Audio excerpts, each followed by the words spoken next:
বিশেষ ফৌজদারি আইনসমূহ, নারী ও শিশু নির্যাতন দমন আইন 2000। তো এটা 2020-এও কিন্তু অ্যামেন্ডমেন্ট হয়েছে। তো যেহেতু মূল আইন হচ্ছে 2000 সালের, তাই 2000 সাল হিসেবে আইনের নাম। তাহলে এটা আমার নোটের 8 নম্বর আইন, তাই পার্ট 8 হিসেবে রেখেছি। তাহলে এই আইনটা বাদ দিয়ে ভাইবা প্রস্তুতি হবে না, এই আইনটা পড়তে হবে, বাস্তবে লাগবেও এটা আদালতে। তাহলে এই আইন থেকে খুবই গুরুত্বপূর্ণ প্রশ্ন যেগুলো আপনাদের পড়া নাই, মানে এগুলো কমন না, এমসিকিউ এবং রিটেন নোটে ছিল না, নতুন। তাহলে নারী ও শিশু নির্যাতন দমন কত সালের আইন? আসলে 2000 সালের আইন। এর আগে আরো একটা আইন ছিল, সেটা রিপিল করা হয়, তারপরে এটা আসে। কিন্তু এরপরে অ্যামেন্ডমেন্ট হয়, অ্যামেন্ডমেন্ট হলেও মূল আইন সাল আমাদের 2000-ই বলতে হবে। এবং এই আইনটি সর্বশেষ কত সালে সংশোধন হয়? 2020 সালে, যেটা আমি অলরেডি বললাম। আচ্ছা, ধর্ষণ এর মামলা কোন আইনে হয়? আমরা যারা পেনাল কোড পড়েছি, 375 ধারায় ধর্ষণের সংজ্ঞা এবং 376 ধারায় ধর্ষণের সাজা আছে। তো যেহেতু যদি এই প্রশ্ন করা হয় যে ধর্ষণের মামলা কোন আইনে হয়, উত্তর হবে ধর্ষণের মামলা নারী ও শিশু নির্যাতন দমন আইন 2000 এর অধীনে হয়, এই আইনে হয়। এখন যদি কেন এই আইনে হয়, পেনাল কোডে কেন হয় না, এই প্রশ্ন যদি পেঁচিয়ে করে, এটার উত্তর কি হবে হোমেন ভাই, বলতে পারবেন? জি, পারবো। যেহেতু বিশেষ আইনকে বলেন। অগ্রাধিকার দেওয়া হচ্ছে, সেজন্য যেহেতু বিশেষ আইনে বিস্তারিত আছে, সেজন্য বিশেষ আইনকে প্রাধান্য দেওয়া হয়। এবং হ্যাঁ, আমার তো যেটা সাধারণ এই আইনের। হ্যাঁ, সাধারণ আইনের চাইতে বলেন, বিশেষ আইনকে মানে অগ্রাধিকার দেওয়া হয়, প্রাধান্য দেওয়া হয়, কত সেই জন্য ধারায় আছে? নারী ও কত কত ধারায় আছে এটা? এটা কোন আইনের? এটা নারী ও শিশু নির্যাতন আইন। না, না, এটা হ্যাঁ, নারী ও শিশু নির্যাতন আইনকে একটু প্রাধান্য দেওয়া হয়। না, সেটাই প্রশ্ন যে আপনি যে যে কথাটা বলছেন, যে কথাটা বললেন জি, জি, যে বিশেষ আইন। বিশেষ আইনকে প্রাধান্য দেওয়া হবে, এটা কোন আইনে কত ধারায় জি, আছে? জি। স্যার আমি দণ্ডবিধির পাঁচ যতটুকু ধারা। এই যে রনি আপু বললো দণ্ডবিধির 5 ধারায় আছে, তাহলে বুঝতে পারলেন। তো ভাইবা প্রশ্ন হ্যাঁ, কিভাবে হ্যাঁ, পেঁচিয়ে আসবে বলা যায় না, তাই আমি ধারা ক্লাসে সহজ এই নাই। এই- ধারা সহজ নাই। হ্যাঁ, তো এখানে পেনাল কোডের আমার 5 ধারায় ধারাটা কিন্তু সহজ আছে নেই। যে হ্যাঁ, special law prevails over special law prevails over general law. তাহলে পেনাল কোড একটা জেনারেল ল, জি, এর উপরে স্পেশাল ল এর বিষয়টা আসবে। ঠিক আছে? তাই 376 জি, ধারায় জি। মামলা না হয়ে এখানে নারী শিশুর 9 ধারায় মামলা হয়। নারী ও শিশু। ঠিক আছে? জি, তো জি, জি। দেখেন যে আগে যাবজ্জীবন কারাদণ্ড ছিল ধর্ষণের, এখন কিন্তু মৃত্যুদণ্ড করা হয়েছে 9-এর 1-এ। তো এখানে এই বিষয়গুলো আছে, পীড়ন বা মলেস্টেশন। এই পীড়ন বা মলেস্টেশনের মামলা করতে গেলে এই পীড়ন এবং মলেস্টেশনের সাথে কিছুটা মিল আছে হচ্ছে পেনাল কোডের 354 ধারা। 354 ধারা হচ্ছে কি? শ্লীলতাহানি। মলেস্টেশন বা যৌন পীড়ন, এটা হচ্ছে 10 ধারায় আছে নারী শিশু আইনের। আর পেনাল কোডের আপনারা এখানে পাশে একটু লিখে রাখেন যে পিসি সেকশন 354, মানে 354, এবং এরপরে ইপটিজিং আছে শেষের দিকে। তো এই তিনটা বিষয়ের মধ্যে কিন্তু কি আছে, মিল অমিল আছে। তো এগুলো আমি যখন ক্লাস ডিটেইলে পড়াবো তখন এই জিনিসগুলো একটু বুঝিয়ে দেবো আপনাদের। তাহলে আপনাদের হেল্প হবে যে বাস্তবে কোনো ঘটনা আপনার কাছে মামলা ফাইলিং এর জন্য আসলে কোন আইনে এই ঘটনাটাকে কি বলবো, মলেস্টেশন বলবো না শ্লীলতাহানি বলবো না ইপটিজিং বলবো।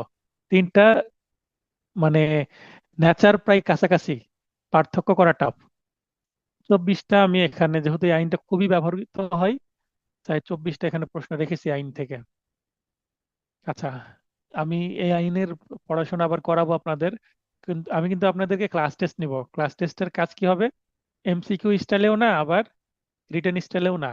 কি স্টাইলে ক্লাস টেস্ট নিব? আচ্ছা, আকাশ ভাই লাইন আসবেন। আকাশ ভাই, আসসালামু আলাইকুম আলামিন স্যার। ভাই। ওয়ালাইকুম আসসালাম। আকাশ ভাই, আমি আপনাদের ক্লাস টেস্ট জি নিব। ক্লাস টেস্টটা থাকবে এরকম, আমি প্রশ্ন তুলে দেবো, যৌতুক নিরোধ আইন কত সালের আইন? আপনাদের মানে এক কথা উত্তর লিখতে হবে 2018 সালের, মানে অপশন থাকবে না, অপশন ছাড়া এমসিকিউ উত্তর। এই ধরনের ক্লাস টেস্ট নিব, নিলে ভালো হবে কিনা বলেন? জি, ভালো হবে স্যার। আচ্ছা, 3-4টা করে আইন দিব, দিয়ে আমি ক্লাস টেস্ট নিব। হয়তো বা সপ্তাহে 2-3টা করে ক্লাস টেস্ট থাকবে। আমি শুধু অপেক্ষা করছি আপনাদের ফর্ম ফিল আপের ডেট এবং কবে থেকে ভাইভা শুরু হচ্ছে, এই নোটিশের অপেক্ষা করছি। নোটিশ ছাড়া তো রুটিন সেট করতে পারছি না। কিন্তু আমরা এগিয়ে যাই, ক্লাসের শেষের দিকে আপনাদের বলে নিব যে কি কি করা লাগবে এই মুহূর্তে আপনাদের এখনই একটু করে বলে দিই।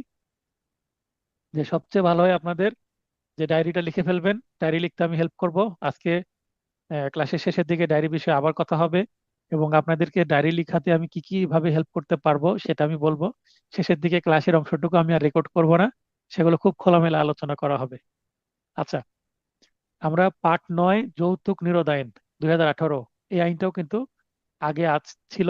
পূর্বের যৌতুক আইনটি কিন্তু 1980 সালের ছিল, ডাউরি প্রভিশন অ্যাক্ট 1980। আচ্ছা, প্রতিটা আইনের বাংলা ইংলিশ উভয় জানাটা উচিত। তো কিছু কিছু আইন খুবই গুরুত্বপূর্ণ, সেগুলো আমি বাংলা ইংলিশ উভয় দিয়ে দিয়েছি, কিছু আইন শুধু বাংলা রেখেছি। তো 1980 সালের যে আইনটা, এটা কিন্তু বাদ হয়ে যে 2018 সালে নতুন আইন একেবারে তৈরি হয়। এবং যৌতুক নিরোধ আইন খুবই ছোট একটি আইন, মাত্র 11টি ধারা আছে, কিন্তু আমাদের লাগে মাত্র একটি ধারা। 3 ধারা লাগে, কারণ 3 ধারাতেই যৌতুক চাওয়ার বা দাবি করার যে শাস্তি সেটা দেওয়া আছে, আর শাস্তির ধারাতে আইন মানে মামলা হয়। তাই 3 ধারাতে আমরা মামলা করি, অন্য ধারা পড়ি না। ওই আইনের মধ্যে কি আছে সেটাও দেখি না, কারণ প্র্যাকটিস করতে করতে এরকম হয়ে গেছে। কিন্তু আমি পড়েছি আইন। যৌতুকের সংখ্যা কথাই দেওয়া আছে, 2 ধারায় দেওয়া আছে। দেখেন খুব সুন্দর করে এখানে যৌতুকের সংখ্যা দেওয়া আছে। এবং যৌতুক দাবি করলে সর্বোচ্চ শাস্তি ধারা 3 মতে অনধিক 5 বছরের, কিন্তু ন্যূনতম 1 বছর কারাদণ্ড বা অনধিক 50,000 টাকা অর্থদণ্ড বা উভয় দণ্ড। তার মানে 5 বছর, মিনিমাম 1 বছর, আর হচ্ছে 50,000 টাকা অর্থদণ্ড অথবা বোথ, উভয় দণ্ড। আরেকটা মজার বিষয়, যৌতুক নিরোধ আইন 2018 এর অধীন মিথ্যা মামলা করলে, মিথ্যা মামলাই বেশি হয়, আর যৌতুক মামলা মিথ্যাই বেশি হয়। তো মিথ্যা মামলা করলে ধারা 6 মতে অনধিক 5 বছরের কারাদণ্ড বা অনধিক 50,000 টাকা অর্থদণ্ড বা উভয়, মানে সেম শাস্তি, আসামির যে শাস্তি সেম শাস্তি করা হয়েছে। আচ্ছা, যৌতুক নিরোধ আইন 2018 এর অধীন অপরাধের প্রকৃতি কি? প্রকৃতি শব্দটার অর্থ কি? Nature of offence. আপনারা ইংলিশে এখানে লিখে নেবেন, আপাতত খাতায় লিখে নিতে পারেন, অথবা ভিডিও দেখার পরে, যেহেতু রেকর্ড হচ্ছে, ভিডিও দেখার পরে নোটটা যখন হাতে থাকবে, নোটের এটা 32তম পেজ পড়ছি, প্রায় অর্ধেক আমাদের নোট হয়ে গেছে পড়া। তো এখানে আপনারা লিখবেন প্রকৃতি মানে নেচার অফ অফেন্স। যদি প্রশ্ন আসে নেচার অফ অফেন্স কি, তখন সেটাতে কি বোঝায় যে এই আইনের অধীন সংঘটিত অপরাধ আমলযোগ্য। আমলযোগ্য মানে কগনিজেবল না নন কগনিজেবল।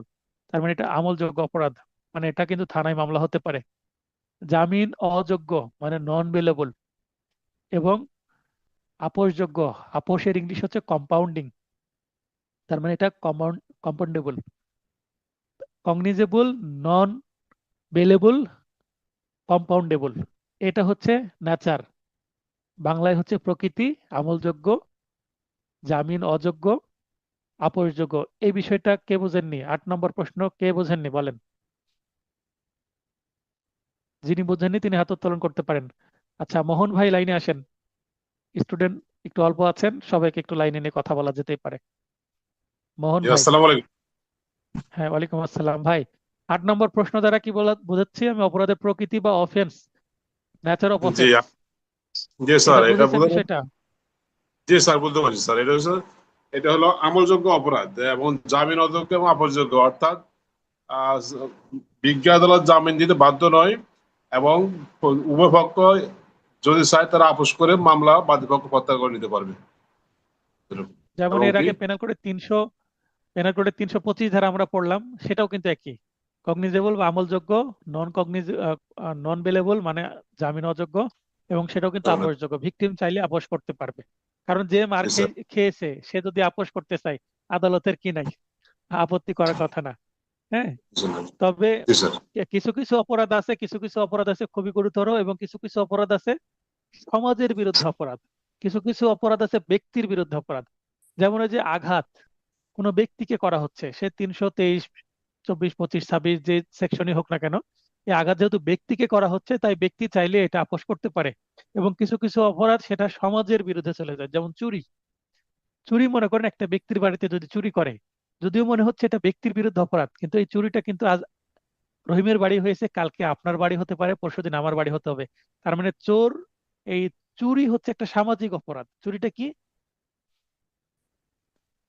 চুরি কিন্তু সামাজিক অপরাধ, ব্যক্তিগত অপরাধ না। এই কারণে এই চুরিটা নন বেলেবল, সরি, নন কম্পাউন্ডেবল, এটা কিন্তু আপসযোগ্য নয়। বুঝতে পেরেছেন? আপনারা যদি তফসিল পড়েন, সিআরপিসি যদি সংগ্রহ থাকে তফসিল পড়লে যে বিষয়গুলো বুঝতে পারবেন। মনের মুখস্থ করার কিছু এই মানদণ্ড আছে, এইভাবে মুখস্থ করতে হবে যে এটা ব্যক্তির বিরুদ্ধে অপরাধ, এটা সমাজের বিরুদ্ধে অপরাধ, এটা আবার রাষ্ট্রের বিরুদ্ধে অপরাধ। সেগুলো কিন্তু আবার আপোস করা যাবে না। বুঝতে পারলেন মোহন ভাই?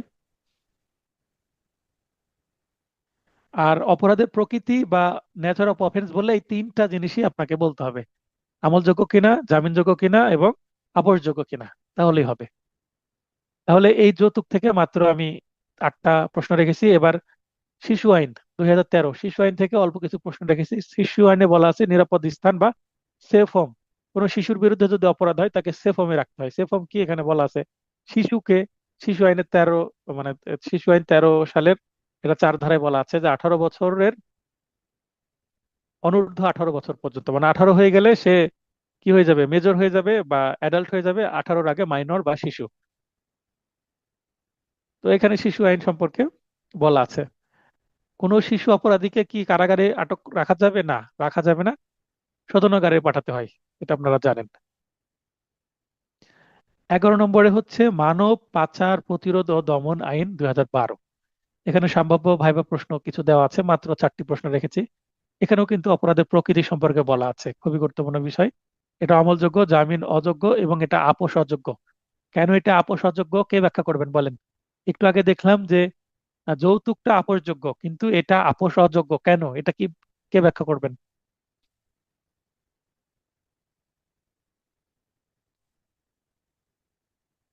আচ্ছা, রনি আপু ব্যাখ্যা করেন।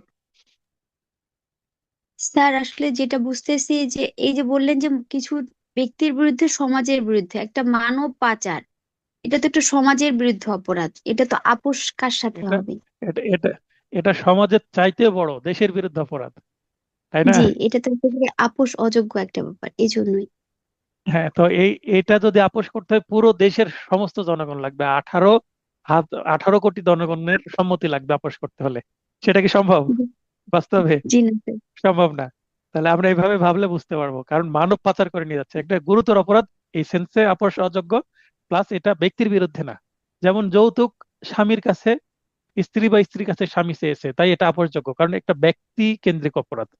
আবার জি আঘাত স্যার। করেছে, ব্যক্তিকে করেছে, তাই 4-5 জন ভিকটিম আছে, তার আপোষ করলে আপোষ হয়ে যাবে। কিন্তু চুরি, চুরি দস্যুতা, এগুলো কিন্তু সামাজিক অপরাধ। এক্সটর্শন সামাজিক অপরাধ, এদেরকে থামাতে হবে। একজনের বাড়ি চুরি করলো, আবার আরেকজনের বাড়ি চুরি হতে পারে, আপনার বাড়িতে হতে পারে, তাই এটা যদি ওই একজন ব্যক্তি আপোষ করে নেয়, যার চুরি করার স্বভাব আছে, সে কিন্তু সমাজের আরো অন্য কারো বাড়ি চুরি করতে পারে। তাই এনসেন্সে এটা কিন্তু দস্যুতা ডাকাতি এগুলো আপোষযোগ্য নয়, গুরুতর। প্লাস এটা সমাজের বিরুদ্ধে অপরাধ, তাই এই ধরনের অপরাধগুলো সামাজিক ব্যাধির মতন কাজ করে। তো এগুলো একটু সেন্সে নেওয়ার চেষ্টা করবেন, তাহলে সমস্যা হবে না। দেখেন, এখানে 3 নম্বর প্রশ্ন করেছি কি আপিলের বিধান কি। 31 ধারে বলা হয়েছে রায়ের বিরুদ্ধে 30 দিনের মধ্যে মহামান্য হাইকোর্ট বিভাগে আপিল করা যাবে। তাহলে এখানে আপিলের যে বিধান, এটা তামাদি আইন দেখার দরকার নাই, যেহেতু এটি একটি বিশেষ আইন। বিশেষ আইনের মধ্যে কিন্তু আপিলের বিধানের তামাদের মেয়াদ উল্লেখ করা আছে। আমরা তামাদি আইনের 29 ধারে কি পড়েছি? যদি বিশেষ আইনে থাকে সেটাই প্রযোজ্য হবে।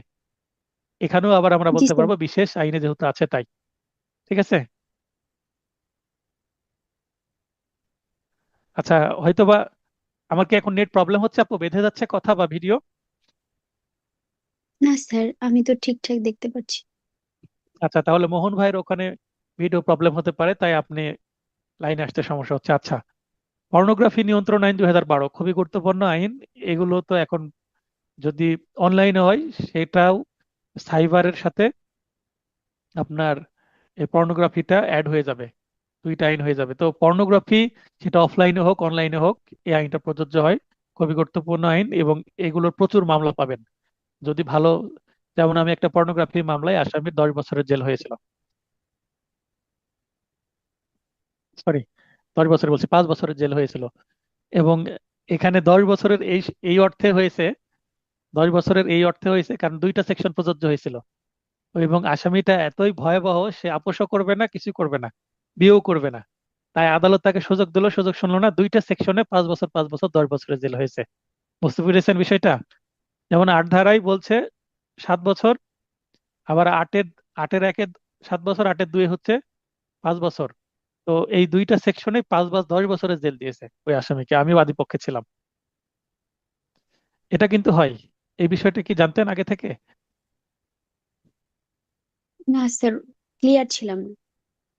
মনে করেন যে পেনাল কোডের 307 ধারায়, 325 ধারায়, 326 ধারায়, 3-4টা ধারায় যদি শাস্তি হয়, 307-এ মনে করেন 10 বছর যদি দেয়, 326-এ মনে করেন 3 বছর দিল, 325-এ 2 বছর দিল, তাহলে 15 বছর টোটাল হবে কিন্তু।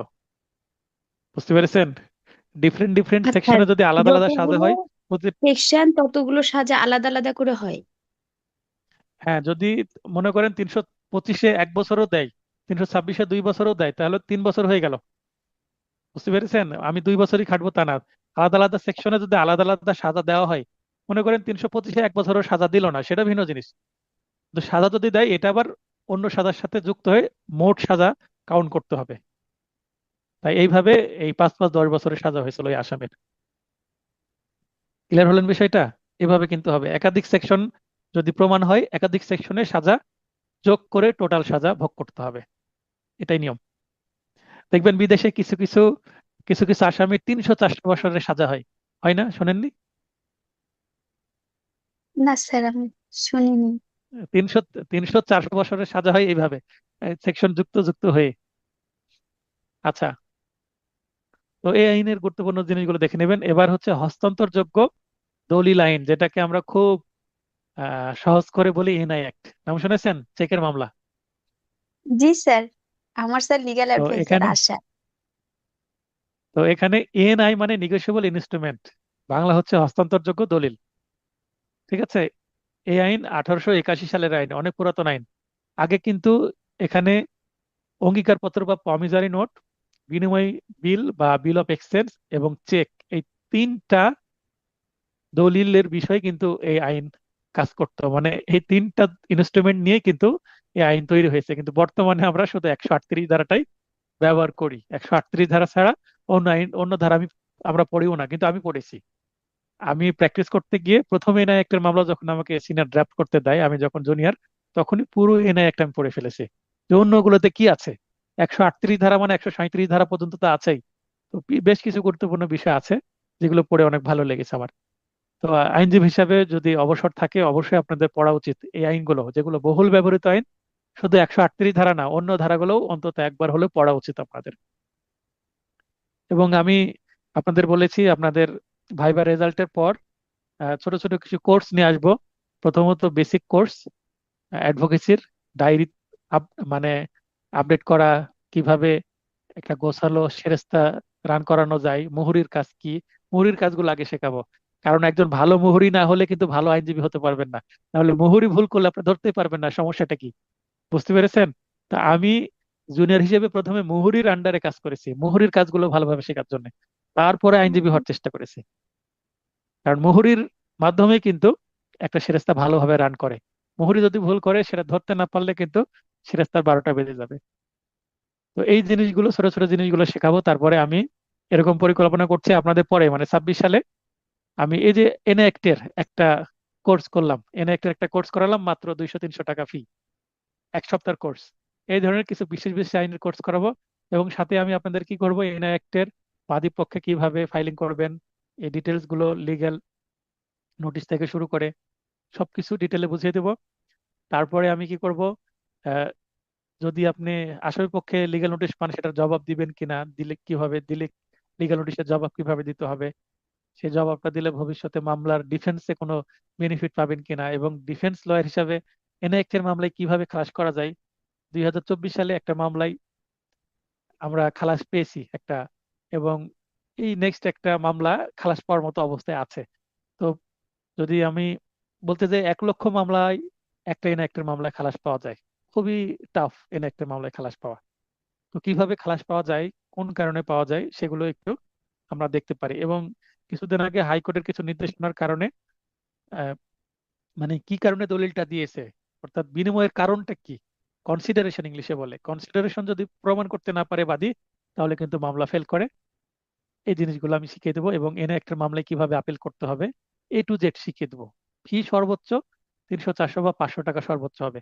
এর সাথে ড্রাফটিং এর, তারপরে আপিলের ড্রাফটিং, এগুলোর ওয়ার্ড ফাইল আমি শেয়ার করে দেব। মানে নতুন আইনজীবী হিসাবে সিনিয়র যদি হেল্প নাও করে, আপনাদের এই কোর্স করলে খুবই হেল্প হয়ে যাবে। এই ধরনের কোর্স করলে ভালো হবে কিনা বলেন?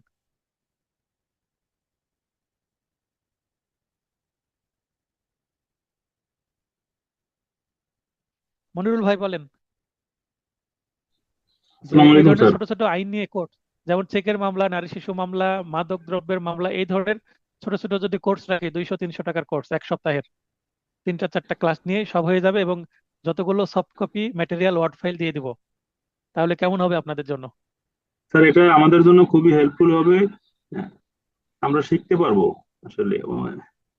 ওটা তো আসলে সব শেখা অনেক কঠিন বাস্তবে, হ্যাঁ, আমি শিখাতে চায় আমি না কেউ। কোর্স যখন ওপেন করব, কোর্সের আউটলাইন, কোর্সে কি কি থাকবে, কন্টেন্ট, ছোট ছোট 3-4 মিনিটের ভিডিও দিয়ে কোর্সের পরিচিতি দিয়ে দেবো। যার যার প্রয়োজন হবে, সিভিল ক্রিমিনাল উভয় সাইডের আমি কোর্স খুব করে দেওয়ার চেষ্টা করব, যেন আপনাদের হেল্প হয়। কারণ আমি যেগুলো খুব স্ট্রাগল করে শিখেছি, আমার স্টুডেন্টদের আমি খুব সহজে স্বল্প মূল্যে দিয়ে দেবো। এবং কিছু কিছু কোর্স আমি প্রথম থেকে ফ্রিও রাখবো, যেন আমার স্টুডেন্টরা অন্তত ফ্রি পাবে। যারা আমার সাথে এমসিকিউ রিটেন ভাইভা পর্যন্ত আছে, আমি অনেক সময় কিছু কিছু কোর্স একেবারে ফ্রি অফ কস্ট গিফট হিসেবে করে দেবো। আচ্ছা, মহিউদ্দিন ভাই হাত উত্তোলন করেছেন। স্যার, পরবর্তী হ্যাঁ, যে কোড প্রসেসিং গুলো, এগুলা কি আপনি কোচিং একাডেমি হ্যাঁ, পড়াবেন? হ্যাঁ, আমি মানে এখন কিছু কিছু যেভাবে জিনিস কাজ আপনাদের করাচ্ছেন গিফট, এভাবেই? হ্যাঁ, এইভাবে অনলাইনে আমি সুন্দর করে বুঝিয়ে দেবো। আমার যে ওয়ার্ড ফাইল আছে, ড্রাফটিং এর ফরম্যাট আপনাদেরকে দিয়ে দেবো, তাহলে আপনারা নিজেরাই এগুলো মামলা করতে পারবেন। ঠিক আছে? তবে হ্যাঁ, আলহামদুলিল্লাহ। জেলাভেদে জেলাভেদে ফরম্যাটের কিছুটা পার্থক্য আছে, কিন্তু সমস্যা হবে না। যেমন ঢাকা জজ কোডের ফরম্যাট এক, রাজশাহী জজ কোডের ফরম্যাট আরেক।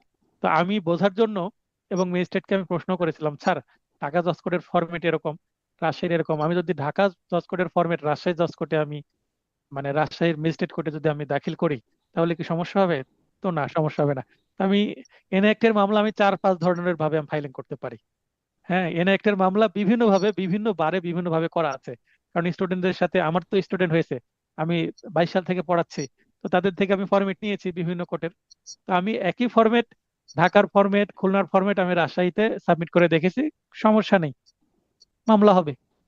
কারণ ওই বিচারক, যিনি ইনশাল্লাহ। ম্যাজিস্ট্রেট, উনি তো বিভিন্ন বিভিন্ন জেলায় উনি বদলি হন, তাই না? উনি সব, আমার একজন আইনজীবীর থেকে তিনি ভালো ফরম্যাট বোঝেন, এবং একটা মামলা যে 4-5 ধরনের ভাবে বা তারও বেশি ফরম্যাটে করা যায়, সেটা তিনি জানেন। মূল এলিমেন্ট গুলো থাকলেই হলো।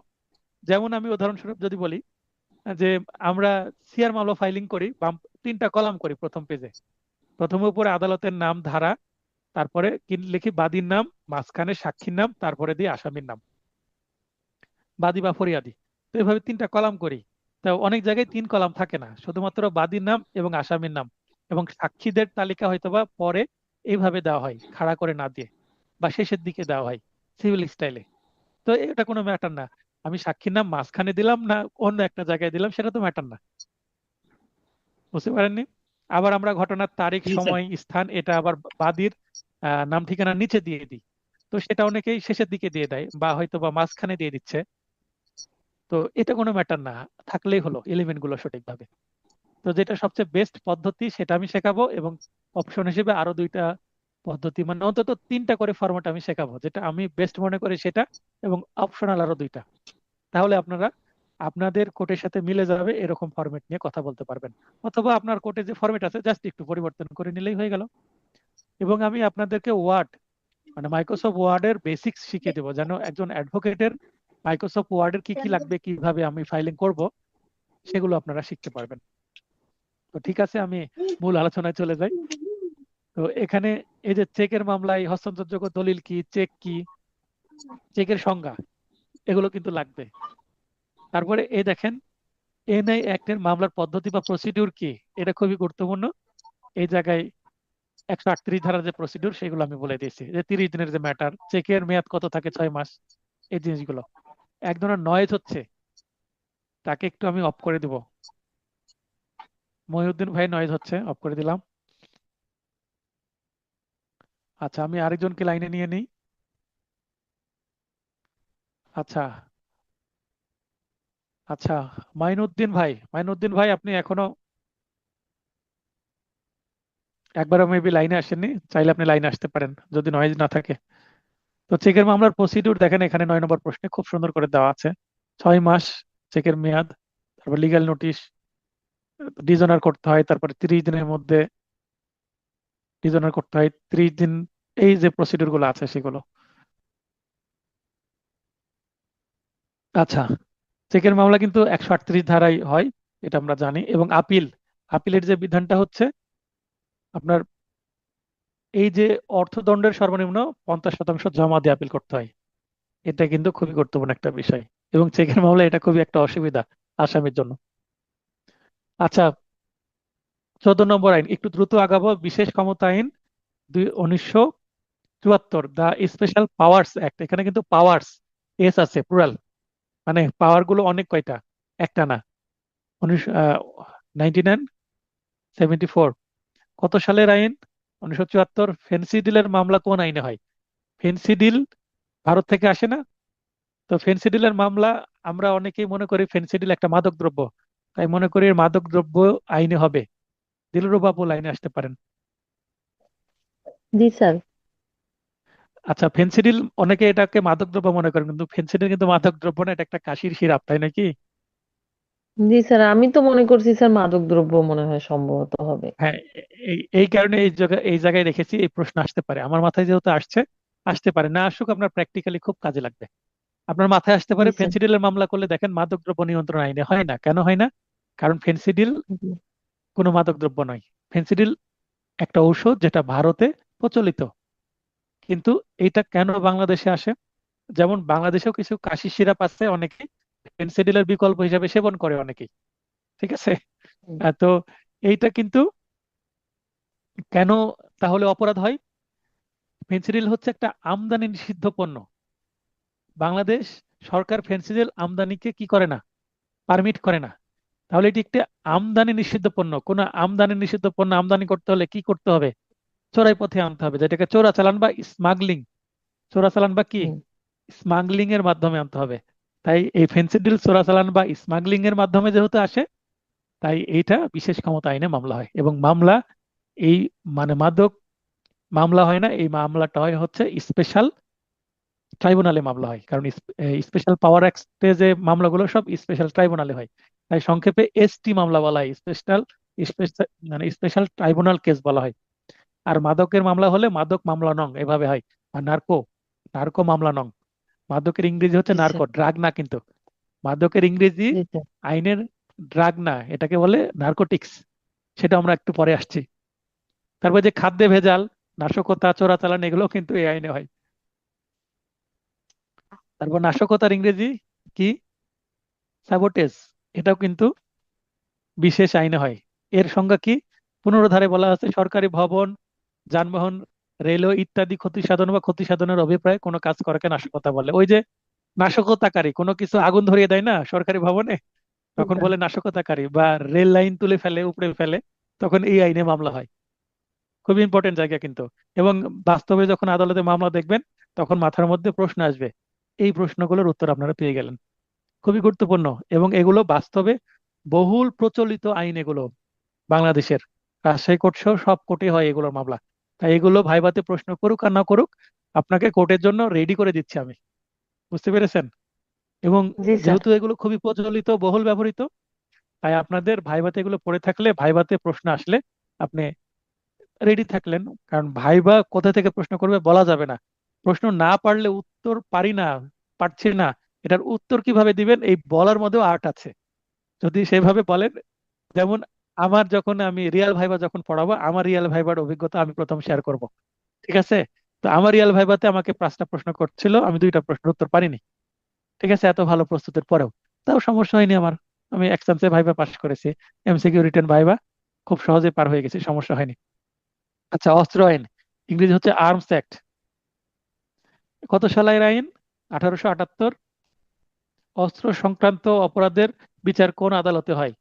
এটা বিশেষ ক্ষমতা আইন, 1974 এর অধীন গঠিত বিশেষ ট্রাইব্যুনালে। দেখেন, আইন, অস্ত্র আইন 1 সালের, এবং আদালত হচ্ছে বিশেষ ক্ষমতা আইনের। একটু পার্থক্য আছে, এই কারণে এই 2টা প্রশ্ন পড়লে হবে। খুব একটা গুরুত্বপূর্ণ আইন না, তারপরও আমি দিয়ে দিলাম, কারণ বাস্তবে আপনার কাজে লাগবে মামলা ফাইলিং করতে গেলে, বা যদি জিআর মামলা হয় কোন আদালতে আমি জামিন ধরবো, এগুলো আপনি বুঝতে পারবেন। 16 নম্বর, মাদকদ্রব্য নিয়ন্ত্রণ আইন। এখানে বলা হচ্ছে দ্য নার্কোটিক্স কন্ট্রোল অ্যাক্ট 2018। তাহলে এই মাদকদ্রব্য নিয়ন্ত্রণ আইন কিন্তু আগেও ছিল। যেমন 1980 সালে যৌতুক আইন ছিল, তেমনই মাদকদ্রব্য কিন্তু অনেক আগের একটা ছিল। তো এটা বাতিল হয়ে যে নতুন 2018 সালে আসছে। 2018 সালে কিছু আইন আসছে, তার মধ্যে এটা একটি গুরুত্বপূর্ণ আইন আগের আইনটা বাতিল করে। আচ্ছা, এই এই জায়গায় আমি আপনাদের একটা একটা প্রশ্ন করি। সেটা হচ্ছে যৌতুক নিয়ন্ত্রণ আইন, যৌতুক নিরোধ আইন। নিরোধ এবং নিয়ন্ত্রণ, এই দুইটার মধ্যে পার্থক্য কি? নিরোধ নিরোধ এবং নিয়ন্ত্রণের মধ্যে পার্থক্য কি? আচ্ছা, ইংরেজি যদি বলি, ডাউরি প্রহিবিশন অ্যাক্ট, তার মানে যৌতুক নিরোধ আইন। আবার নারী ও শিশু নির্যাতন দমন, ওখানে আবার আছে দমন। কিন্তু মাদকদ্রব্য দমনও না, মাদকদ্রব্য নির্মূলও না, মাদকদ্রব্য নিয়ন্ত্রণ কেন থাকলো, কন্ট্রোল কেন? এখানে তো কি করতে পারতো, প্রহিবিট করতে পারতো। তাহলে এখানে কেন নিয়ন্ত্রণ করা হয়েছে? শব্দটা নিয়ন্ত্রণ কেন, এটার ব্যাখ্যা কে বলতে পারবেন?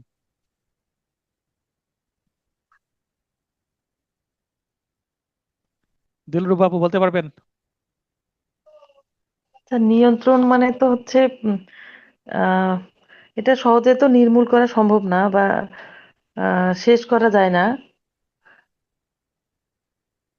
এই কেন জন্যই মনে শেষ হয় করা নিয়ন্ত্রণের কথা বলছে। কেন শেষ করা যাবে না বলেন? কি জানি স্যার, বুঝতে পারছি না। অনেকের কিন্তু এই যে নার্কোটিক্স বা মাদক গ্রহণের লাইসেন্স আছে, এটা জানেন কি? হ্যাঁ স্যার, ফেসবুকে তো দেখি অনেকেই অনেক অনেক দেয় যে অনেক ব্যক্তি, অনেক ব্যক্তির ওই যে মদ মানে অ্যালকোহল সেবনের একটা নির্দিষ্ট মাত্রা আছে, যে সে মাসে বা ডেইলি এতটুকু সেবন করতে পারবে।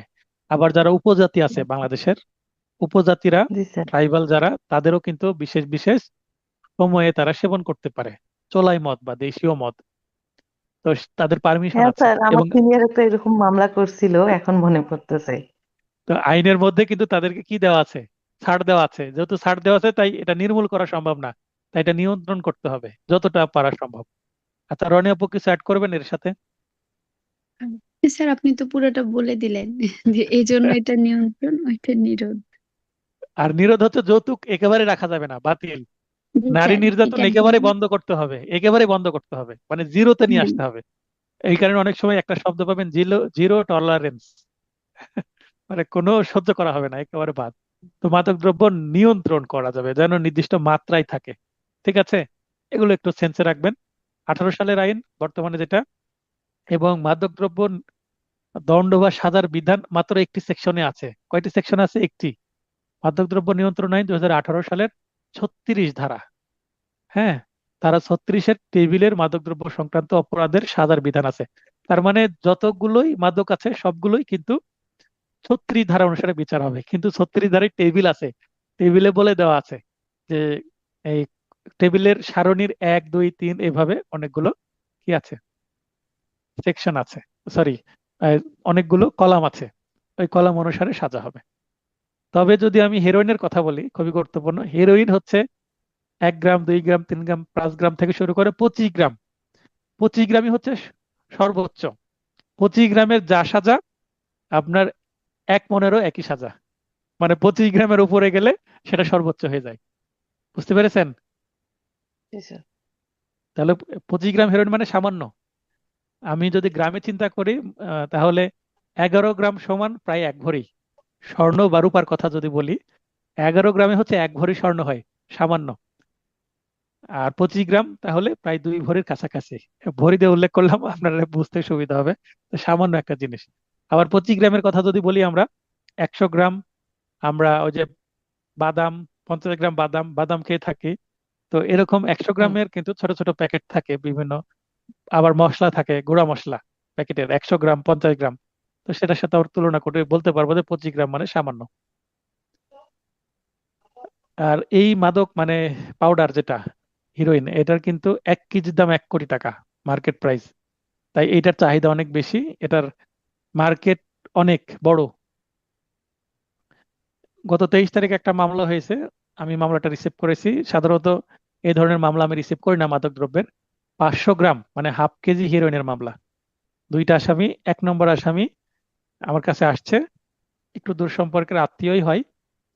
তো ওনার কাহিনী যেটা শুনলাম যে উনি একটু সহজ সরল, ওনাকে অন্য কথা বলে নিয়ে যে এই মামলায় তাকে ফাঁসানো হয়েছে।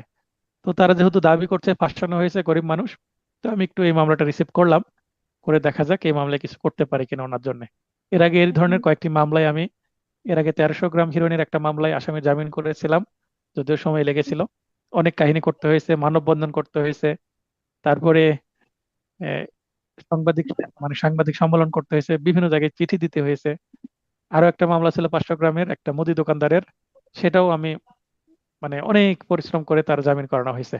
সিনিয়রের আন্ডারে করেছিলাম এগুলো। আচ্ছা, এরপরে যাই পার্ট 17, মোবাইল কোর্ট আইন। মোবাইল কোর্ট সম্পর্কে আপনারা জানেন, ভ্রাম্যমাণ আদালত, এগুলো নির্বাহী কোর্ট করে, একটু পড়ে নেবেন, খুবই সহজ। 8 ধারা মতে সর্বোচ্চ 2 বছরের সাজা দিতে পারেন, তার বেশি দিতে পারেন না। এবং আপিল কোথায় করা যায়? 13 ধারায় বলা আছে জেলা ম্যাজিস্ট্রেটের কাছে আপিল করতে হয়। জেলা ম্যাজিস্ট্রেট মানে ডিসি যিনি। হুম। এরপরে 18, আইন শৃঙ্খলা বিঘ্নকারী অপরাধ দ্রুত বিচার, যেটা 2000 সালের 2002 সালের আইন। একটি মাত্র প্রশ্ন রেখেছি যে আইন শৃঙ্খলা বিঘ্নকারী অপরাধ বলতে কি বোঝানো হচ্ছে, একটু পড়ে নেবেন, খুবই সহজ। এগুলো থেকে কিন্তু অনেক মামলা হয়। আমি দ্রুত বিচারে প্রচুর মামলা করেছি। দ্রুত বিচারে মামলা করলে 1-2 দিনের মধ্যেই চলে যেতে হয়। ঘটার 2-3 দিন পরে গেলে আর নেয় না যে আপনি কেন দেরিতে আসছেন। সাধারণ মামলা করেন, পেনাল করে মামলা করেন। যেমন এখানে ভয়ভীতি প্রদর্শন করে, অপরাধমূলক বল প্রয়োগ আর করে কোনো আমাদের ব্যক্তি বা, স্ক্রিন চেঞ্জ হচ্ছে না। আচ্ছা, মনিরুল ভাইকে লাইন আসার সুযোগ দিয়েছি। মনিরুল ভাই বলবেন সবকিছু ঠিক আছে কিনা। জি, আসসালামু আলাইকুম স্যার, সবকিছু ঠিক আছে স্যার। ভিডিও কি থেমে থেমে যাচ্ছে? না স্যার, ঠিক আছে। আচ্ছা, তাহলে আমরা পড়ছিলাম 18তম আইন, দ্রুত বিচার। দ্রুত বিচারে দেখেন, আইন শৃঙ্খলা বিঘ্নকারী অপরাধ বলতে কি বোঝায়?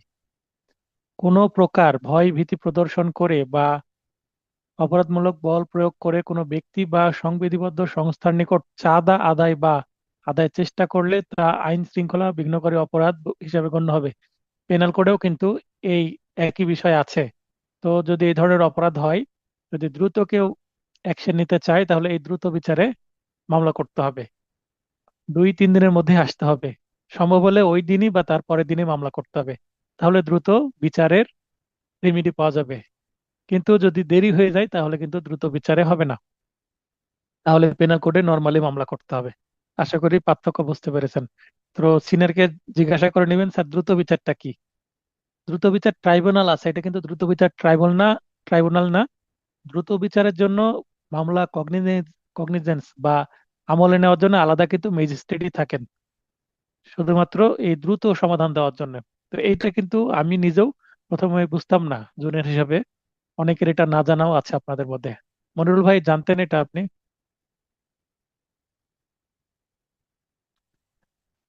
আচ্ছা, দিলরুবা আপু জানতেন এই বিষয়টি? না স্যার, এটা আচ্ছা, জানতাম একজন, না।